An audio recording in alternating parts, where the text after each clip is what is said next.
Hello friends, welcome back. আপনারা এবছর 2019-এ পুলিশের চাকরিটাকে একদম পাখির চোখ করা উচিত আপনাদের। জেল পুলিশ, আবগারি পুলিশ এবং মেল কনস্টেবল এইগুলোর জন্য আমাদের স্পেশাল কিন্তু বই তৈরি করা হয়েছে। আপনারা কিন্তু খুব গুরুত্বপূর্ণ এখানে পেয়ে যাবেন। দেখুন, যদি আপনারা কন্টেন্টটা দেখেন, এখানে সমস্ত রকমের প্রশ্ন উত্তর কিন্তু দেওয়া আছে। আপনারা এই বইগুলো সংগ্রহ করতে পারেন, ডেসক্রিপশানে লিঙ্ক দেওয়া আছে। পুলিশের চাকরি যদি আপনাদের টার্গেট থাকে তো অবশ্যই বইগুলোকে সংগ্রহ করে নেবেন। ডেসক্রিপশানে প্রচুর প্রশ্ন কিন্তু কমন থাকবে, ফুড সাব ইন্সপেক্টরের মতোই আশা রাখছি আমরা প্রচুর প্রশ্ন কমন থাকবে। আজকের বর্তমান পত্রিকাটা যদি আমরা একবার চোখ বোলাই খুব ভালোভাবে বুঝতে পারবো। বিধি সরলীকরণ থেকে নিয়োগ প্রক্রিয়া ছোট করা, এসএসসিতে একাধিক পরিবর্তনের ইঙ্গিত দিচ্ছে শিক্ষা দপ্তর। এইটা এবার ভাবুন, খুব সহজ ভালো কথা বলতে চাইছি যে প্রত্যেক বছর এবার এসএসসি পরীক্ষা নেবে, যেমনটি আগে কয়েক বছর আগে হতো। প্রতি বছরই কিছু না কিছু ছেলে যারা গ্র্যাজুয়েট হয়ে থাকতো তারা কিন্তু এসএসসির মাধ্যমে শিক্ষক নিয়োগের চান্স পেত। এটা কিন্তু খুবই ভালো খবর। যদি সেই বাম আমলের মতো এবার তৃণমূল আমলেও এই প্রক্রিয়া শুরু হয়, প্রতি বছর এসএসসি পরীক্ষা নেওয়া এবং কিছু কিছু করে ছেলে চাকরি পায়, তো অনেকের কিন্তু পড়াশোনা করার সঠিক মর্যাদা তারা দিতে পারবে। চলুন কি বলছে একবার দেখে নিই। বলছে নিয়োগ পরীক্ষার নিয়ম সরলীকরণ করা থেকে প্রতি বছর এই পরীক্ষা করার মতো পরিকল্পনা নিচ্ছে শিক্ষা দপ্তর।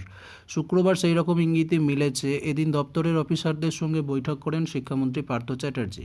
দপ্তর সূত্রে খবর, প্রতি বছরই নিয়োগ পরীক্ষা করা যায় কিনা তার জন্য অফিসাররা সব দিক খতিয়ে দেখবেন। তাছাড়া নিয়োগের যে আইন আছে তা কী করে একটু সহজ করা যায় সে ব্যাপারেও আইনজ্ঞদের পরামর্শ নেওয়া হবে। এদিকে চাকরি প্রার্থীদের দাবি খতিয়ে দেখার জন্য 5 সদস্যের কমিটি গড়ার কথা জানিয়েছেন মন্ত্রী। তৃণমূল সরকার ক্ষমতায় আসার পর চাকরি পরীক্ষা হয়েছে মাত্র দুবার, একবার 2012 সালে এবং পরেরটা 2016 সালে। আর যদি শ্রেণী হিসেব করা হয় তাহলে উচ্চ প্রাথমিকে দুবার, মাধ্যমিক ও উচ্চ মাধ্যমিকে একবার করা হয়েছে। তবে ফলপ্রকাশ নেই দীর্ঘ আইনি জটিলতার ফলে নিয়োগ প্রক্রিয়া শেষ হতে অনেকটাই সময় লেগে গেছে। এখনও যেমন উচ্চ প্রাথমিকের নিয়োগ সম্পন্ন হয়নি, ফলে শূন্যপদ ক্রমশ বেড়ে যায়। আর ঠিক সময় নিয়োগ পরীক্ষা না হওয়ার ফলে স্কুলগুলিতেও শিক্ষক সংকট তৈরি হয়।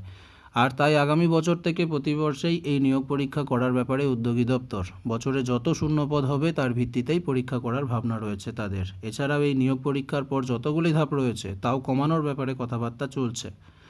যেমন এমন এখন লেখা পরীক্ষা পাস করার পর একজন প্রার্থীকে প্রথমে ভেরিফিকেশন, তারপর ইন্টারভিউ, তারপর কাউন্সেলিংয়ের মতো ধাপগুলো পার করতে হয়।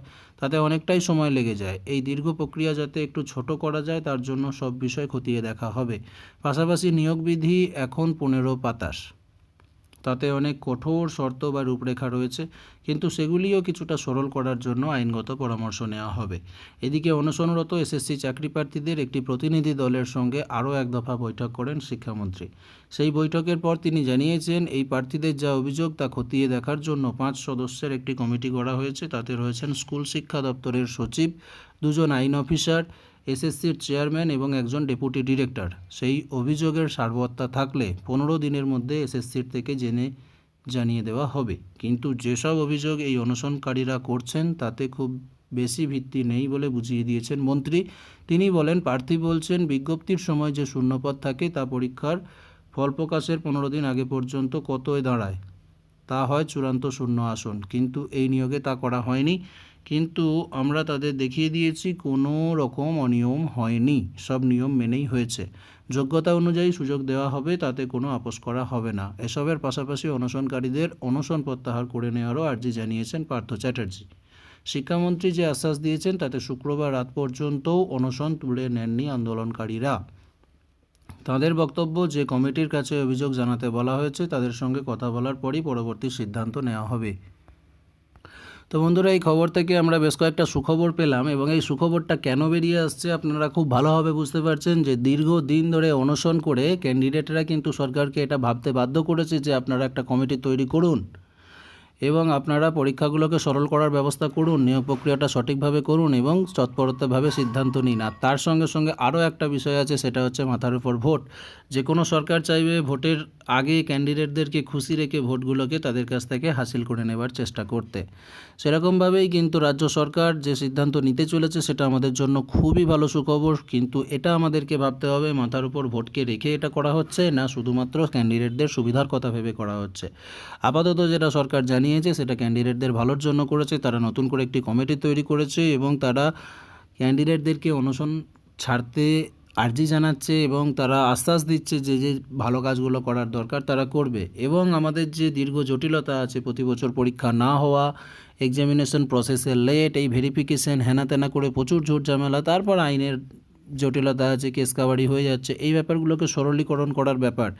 এখন যে আমাদের রিক্রুটমেন্ট প্রসেসে 15 পাতার একটা বিধি তৈরি করা আছে, সেটাকে সরল করার চিন্তাভাবনা চলছে। তারপর ক্যান্ডিডেটদেরকে এত ধাপ যাতে পেরোতে না হয়, শুধুমাত্র পরীক্ষা ইন্টারভিউ দিয়েই তারা চাকরি পেতে পারে, সেই ব্যবস্থা করারও কিন্তু চেষ্টা এবং চিন্তাভাবনা চলছে। এ ব্যাপারে কিন্তু একটা ভালো খবর আপনাদেরকে আজ দিতে পারলাম, কিন্তু এটা কবে লাগু হবে, কতটা ভালো হবে আমাদের কাছে, সেটা সরকার জানবে এবং আমাদের ক্যান্ডিডেটরা যেভাবে সরকারকে জানাবে সেভাবে কিন্তু হবে।